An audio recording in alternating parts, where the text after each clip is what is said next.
Good evening, you're watching 7 at 7. I'm Preeti Chaudhary. It's the only news bulletin, viewers, where we will get you the day's top 7 developments on India's battle with corona right here. I would like to begin right on top with the number of corona positive cases that the country has recorded, and the number stands at 1,908.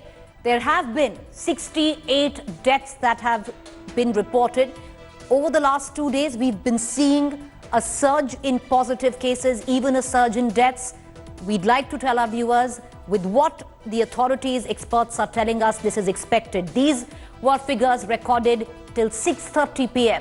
today on the 2nd of April. I'd also like to take you till now, what are the 3 worst affected states in the country? Let's begin with the state of Maharashtra. Now, Maharashtra right now has recorded 280 positive cases and 16 deaths. This is what it looks like for the state of Maharashtra. However, there are 42 who've already been cured in the state of Maharashtra. Let's move on now. From Maharashtra, let's take you now to the state of Kerala, which has reported 238 positive cases with 2 deaths in total. And lastly, let's move on to the state of Tamil Nadu. Tamil Nadu, viewers, just 3 days ago had absolutely negligible figures. It's seen a surge, a lot of them coming in from Delhi, Nizamuddin, Tablighi Jamaat, and now Tamil Nadu stands at a whopping 227 corona positive cases with 1 death that has been reported as of today, April the 2nd. All right, so this is what it looks like across the country right now in terms of the corona positive figures and the deaths. We're going to break it all down in terms of what is happening in each state, what is the latest development, what is the health ministry saying, all of that packed into this one bulletin. Now, as India battles COVID-19 pandemic, the government in its daily briefing informed the nation that in the last 24 hours, 324 fresh cases have been reported across the nation. The government will soon launch Arogya Setu app to trace contacts of those tested positive for the virus. The government also assured that enough personal protective equipment has been sourced and will be available. Government also demanded the violence on doctors and medical staff by the mob and vowed strict action against them. तो kidney cases में जो लोग कल से आज तक 328 नए cases आए हैं और 29 स्टेट में कुल मिलाकर टोटल 1965 कंफर्म केसेस पाए गए हैं। उसमें अगर हम देखें तो टोटल 50 डेथ्स भी रिपोर्ट हुई हैं, जिसमें कि कल से आज तक में 12 नई डेथ्स रिपोर्ट हुई हैं। पॉजिटिव न्यूज़ ये है कि अब तक 151 पीपल 151 लोग रिकवर भी हो चुके हैं। App will enable people to assess themselves the risk for their catching coronavirus infection. Risk score is calculated based on their interactions with others using cutting-edge Bluetooth technology, algorithms and artificial intelligence. जब हमने जनता curfew implement किया था, तब हमने बड़े specifically एक request की थी और जिसको पूरे देश ने स्वीकारा था, वह यह थी कि जो आज हमारे लिए सेवा कर रहा है, हर तरह के इन्फेक्शन के खतरे को उठाकर काम कर रहा है, हर सिचुएशन में हमारे लिए खड़ा है जब चारों तरफ भय का माहौल फैल सकता है, वह डॉक्टर और वो हेल्थ कर्मी, उनको हमें अपनी जिसे कहते हैं कि कृतज्ञता दिखानी है, और जिसके तहत हमने उन लोगों को अपना धन्यवाद भी दिया था। अगर उसके अगेंस्ट, उस प्रिंसिपल के अगेंस्ट देश में कहीं पर भी कोई एक्शन होता है, कहीं पर भी कोई किसी भी जो हेल्थ कर्मी उसके साथ दुर्बर्ताव होता है, तो यह बहुत ही सोचनीय विषय है। हमें सबसे रिक्वेस्ट करनी है कि कोई भी ऐसा कार्य न करें। हमें अपने मेडिकल प्रोफेशनल्स की हेल्प चाहिए, वो हमारे लिए फ्रंट में रहकर ये लड़ाई लड़ रहे हैं और हमें उनके सपोर्ट से ही आगे बढ़ना है। हमने करीब 1.5 करोड़ पीपीज के लिए, उससे ज़्यादा उसके लिए हमने ऑर्डर्स भी प्लेस किए हैं और अब पीपी सप्लाई होना भी शुरू हो चुका है। और अगर हम देखें तो जिस तरह से हमें सप्लाई शेड्यूल मिला है, आने वाले कुछ समय में ये प्रॉब्लम हम काफ़ी हद तक सॉल्व कर पाएंगे। इसके तहत ही जो पीपीज हमें अब तक सप्लाई हुए थे, उन पीपीज को हमने जिस स्टेट में जितने केसेस आए हैं उनके हिसाब से अनुभाग करते हुए उनको स्टेट में सप्लाई भी कर दिया है।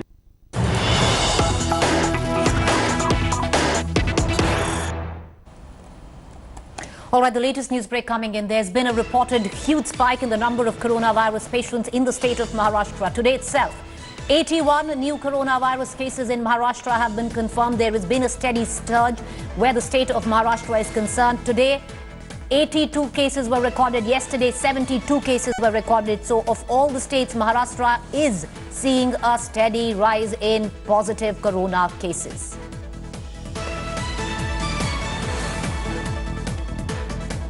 While it is Mumbai, the financial capital of India, that has emerged the worst hit in Maharashtra. Now, the city has recorded over 200 positive cases so far, and the number continues to grow, with Asia's largest slum, Dharavi, also reporting a positive case. The case later passed away due to corona. The task of controlling the spread seems to have become even more daunting for the Maharashtra administration.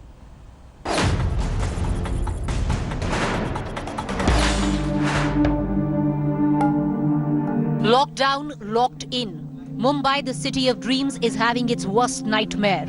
Registering over 200 corona positive cases from the 338 positive cases in Maharashtra. The financial capital of the country is now acquiring the infamy of being the corona capital of the country. A city bursting at the seams will have a Herculean task to manage the corona outbreak. The state of Maharashtra is also seeing one of the sharpest surge in corona cases. 338 corona positive cases. 20 days ago, the state stood at just 5 positive cases. And it is Mumbai that is proving to be Maharashtra's proverbial Achilles heel. The youngest patient of the city is a 3-day-old infant who allegedly caught the virus after he was left on a bed vacated by a coronavirus patient in Mumbai's Chembur. 146 localities are now corona red zoned, facing a lockdown within a lockdown. Localities and areas that are witnessing cluster outbreaks are now being completely sealed from the rest of the Mumbai city, where residents are not being allowed to leave these localities, and essential commodities are being bought to them by the BMC and the Mumbai police. Taking a cue from these cluster outbreaks, the BMC is now identifying every possible empty building in these areas to become quarantine centers and isolation centers in any eventuality. The biggest red flag is the first corona positive case reported from Dharavi. Asia's largest slum, Dharavi in Mumbai, is a ticking time bomb in the wake of coronavirus outbreak. Social distancing is nearly unthinkable in Dharavi. On the 613 hectares of land, more than 15 lakh people stay in this urban slum, with 5 to 8 people sharing 100 square foot of room. While another 56-year-old, a sanitation worker who worked in Dharavi but lived in Worli, has now tested positive. All eyes now on Maharashtra administration. How best will it manage the Mumbai crisis? Every move can tilt the scales in India's fight against corona. Bureau Report, India Today. Well, one thing is clear, that Maharashtra is facing its biggest challenge in its fight against COVID-19, as cases are now being reported from Dharavi. Now, containment efforts are in full swing in the area, which houses more than 15 lakh people. This is the latest that we recorded.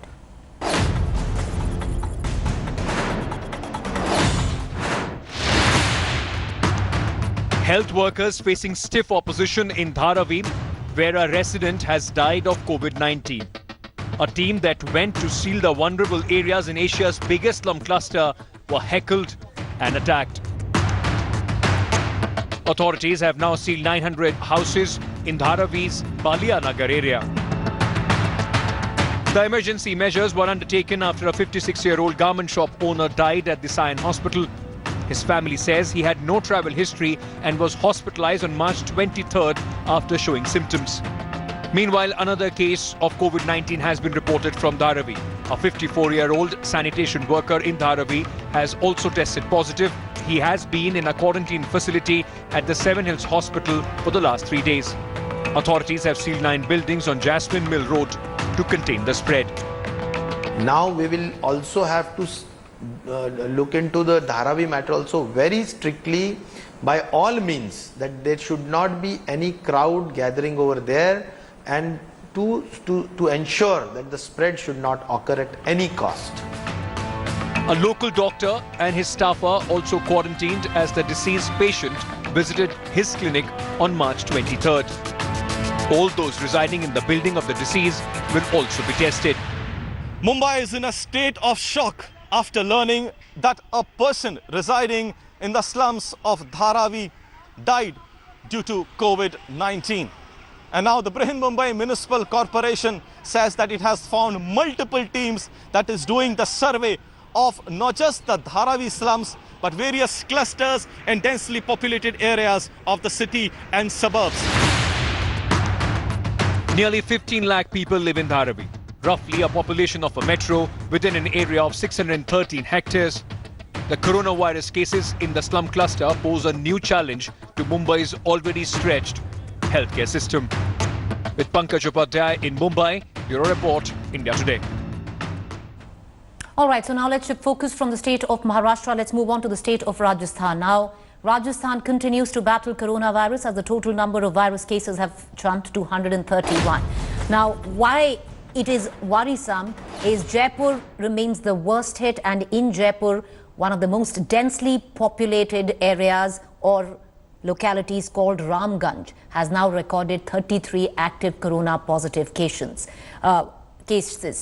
Now, it's turned into a huge hotspot in Ramganj. As many as 17 positive cases are close contacts of the first person who tested positive.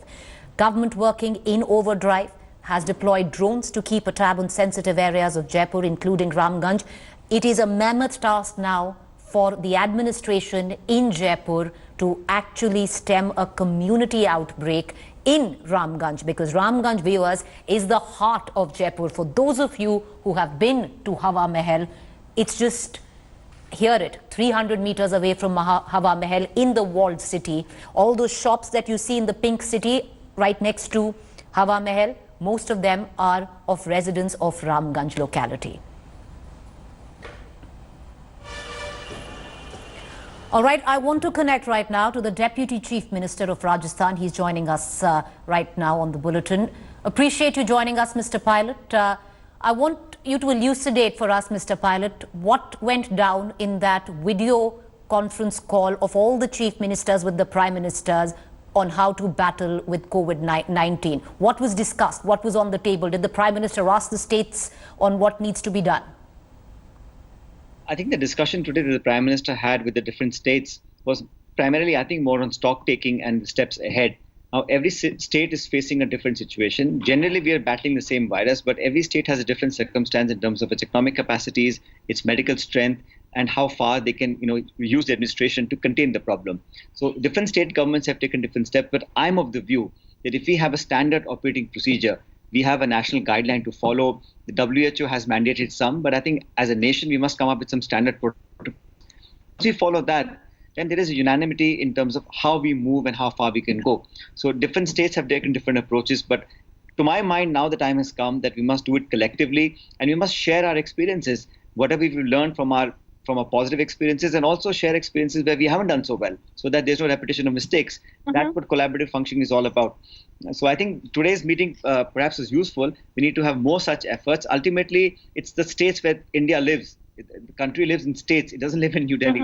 So we can have formulation of policies at the government level, at the national level, but the states are the ones who are executing those policies, and they have to be implemented. Therefore, they're as much, if not more, of a stakeholder in how to deal with this crisis.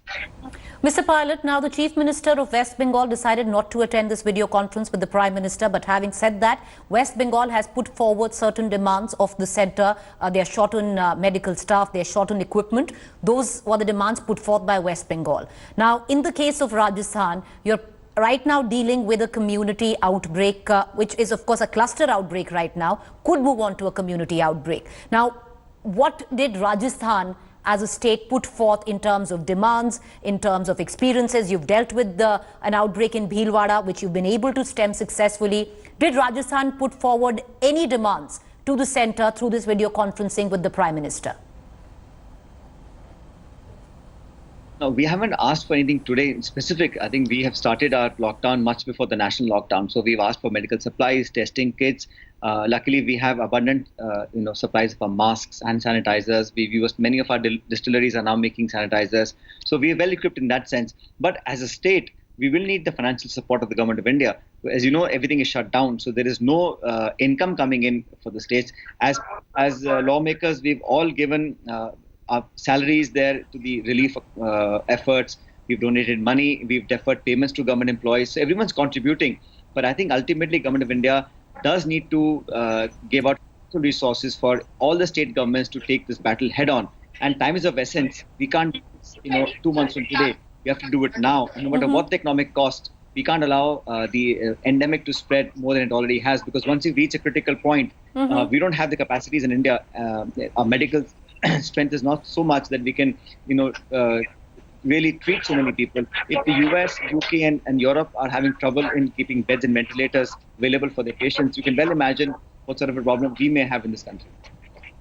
Mr. Pilot, you say that time is of essence and we possibly could reach a critical spot. Now, your government has reached that critical spot in terms of what has happened in Ramganj in Jaipur. Now, Ramganj is a locality, and for viewers who don't know, I just want to apprise them, it's about, most people are familiar with Hawa Mahal. It's about 20-30 meters away from Hawa Mahal.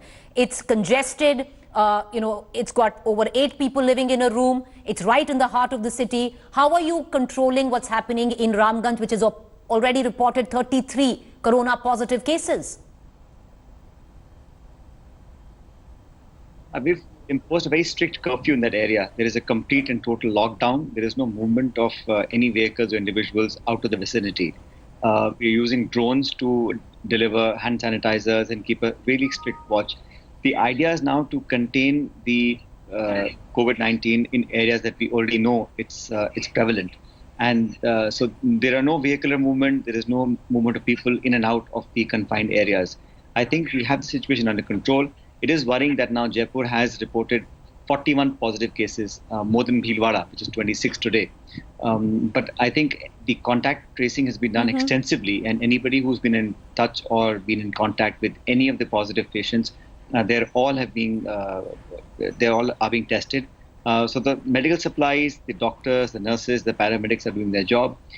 We hope that the further containment of this virus can be stopped. My last question, Mr. Pilot. Now, there is credit due to your government. Maybe it's too early to give that credit, but you've been able to contain in what happened in Bhilwara. Many were touting it to be the next Northern Italy as such. But what about contact tracing? What's happened right now, say, in Ramganj, in Jaipur, where 33 are positive in one locality? Have you been able to figure out exactly where the source of infection is? What is happening in Bhilwara? There have been cases which have been reported with no source of infection. What you were talking about earlier, contact tracing, how well is Rajasthan government being able to do it?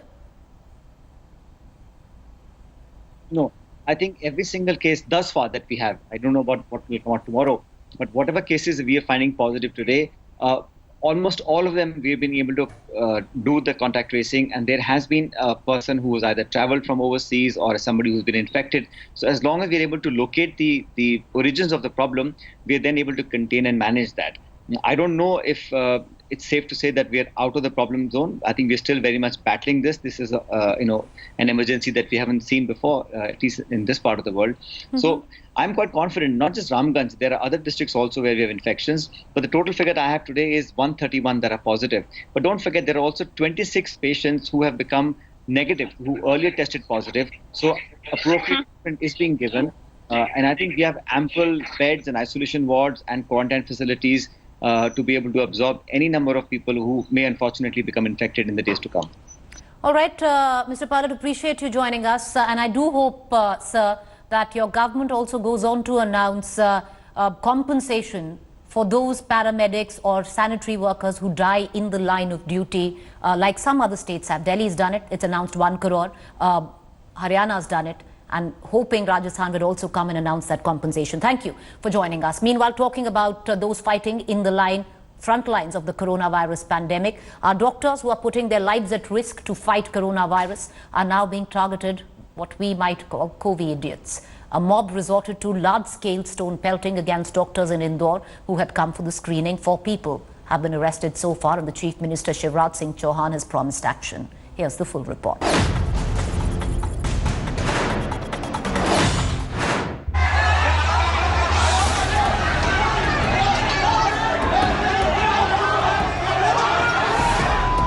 Your eyes are not deceiving you.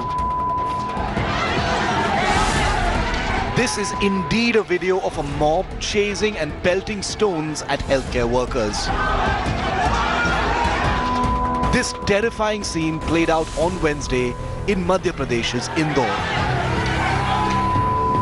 Watch closely how the healthcare workers, dressed in their hazmat suits, walked through Indore's Tat Patti Bakhal area, a COVID-19 hotspot where over 50 families are already under quarantine.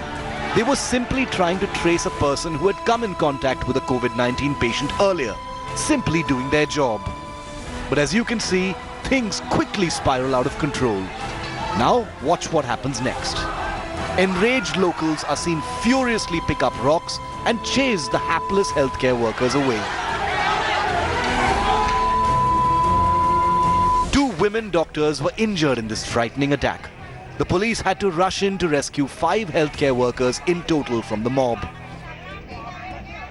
तो उन्होंने आए, हम लोग ने जैसे ही पूछना शुरू किया, पत्थर फेंकना शुरू कर दिए वो अच्छा हुआ और पूरी फोर्स भी थी, सो दैट्स व्हाई हम लोग बच के आ गए, अदरवाइज बच नहीं सकते थे। पत्थरबाजी करने कुल कितने लोग थे भीड़ में, जो महिला पुरुष दोनों थे? देख नहीं पाए, हम बहुत डर गए थे। पत्थर हमारे पैर पे जोर जोर से पड़ना शुरू हो गए, तो हम कार में अचानक सर लेके हमको निकल गए। Look at the intensity of the stone pelting. Imagine if even one of these high-velocity rocks had hit a healthcare worker in the head. The police has arrested 4 people so far.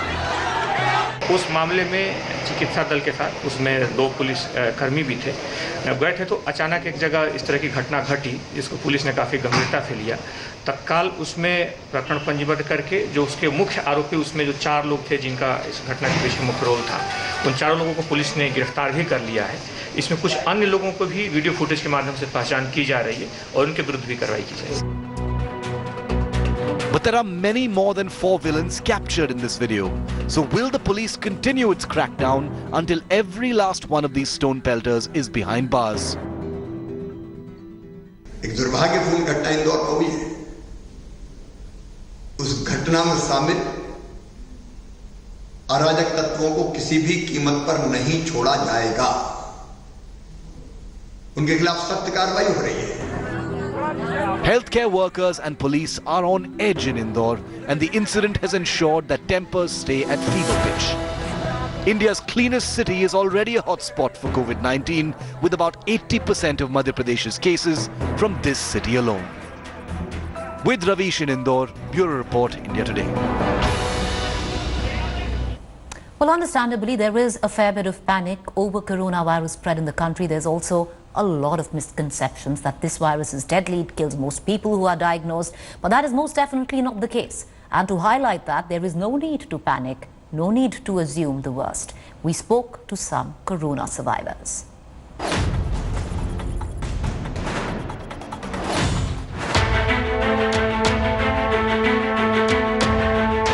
Novel coronavirus is not invincible. I'm here with This 37-year-old was one of the youngest patients who was put on ventilator. His condition deteriorated rapidly in a matter of days. But this techie fought hard and has lived to tell his tale. I got positive and then I admitted to Kasturba. Even though my treatment was going well there, but my health got deteriorated and I was having a respiratory problem. Then the Kasturba doctors and Jaslok doctors decided mutually and then informed that I have to be transferred to Jaslok, and then Jaslok hospital and then infectious department took care of my life, that they gave me a second birth, I can say, because I was on 20th of March when I came over here, I was kind of having no hope of further life. The survivor describes that the fight against the virus was the most difficult time of his life, because it wasn't just him. His 3-year-old daughter and his wife also tested positive for COVID-19.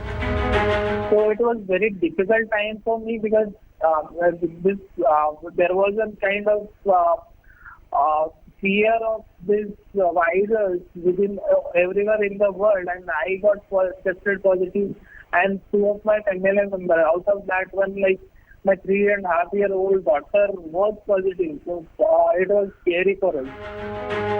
The techie's family, fortunately, has also made full recovery. His daughter and wife are doing just fine. The doctor who treated him says there's no need to panic about COVID-19. एक मरीज उनको हमने भर्ती किया था जस्टोव hospital में और वो उस समय वेंटिलेटर पे थे। इस हालात में भी कोरोना वायरस का इलाज हो सकता है और अगर जो ये हालात हो भी रहे हैं तो भी आपको चिंता करने की कोई जरूरत नहीं है। At a time when there's so much that is spoken about coronavirus, it's important to highlight time and again that most patients make a full recovery. Take this 24-year-old for example, another coronavirus survivor. Yeah, it was fully glass covered and they have each and every equipment over there, and doctor always used to wear that clothes, full body clothes, and they always they told us to wear mask. Not all the time when they used to visit us, they used to say wear mask, and and even all it's a attached bathroom, and that's good. I think the room was good. The mortality rate of coronavirus in India is around 3%, which means that while COVID-19 spreads rapidly, a person who is diagnosed with the virus is most likely to make a full recovery. With Saurabh Bakhtania in Mumbai and Indrajit Kundu in Kolkata, Bureau Report, India Today. All right, now let's take you through some of the facts and the myths where coronavirus is concerned. And with that, I want to close this edition of 7 at 7. We'll see you tomorrow. But here, listen it. Now, the WHO report claims sunlight can kill coronavirus. Well, this is a claim. The fact is, WHO has not issued any such report. So that is false. However, a lot of experts believe that sunlight could be good in terms to stem the spread of the virus. It could stem it. Another claim which is doing the rounds, and possibly you might have received as a WhatsApp message, that the US health body claiming shaving facial hair prevents coronavirus. Well, all of you with beards can heave a sigh of relief there. The fact check on that is no such claim has been made by any US body. So false. And lastly, apparently there is another claim going about that Bill Gates has called the coronavirus a great corrector. On a fact check with that, the viral letter is a hoax, and Bill Gates has made no such claim.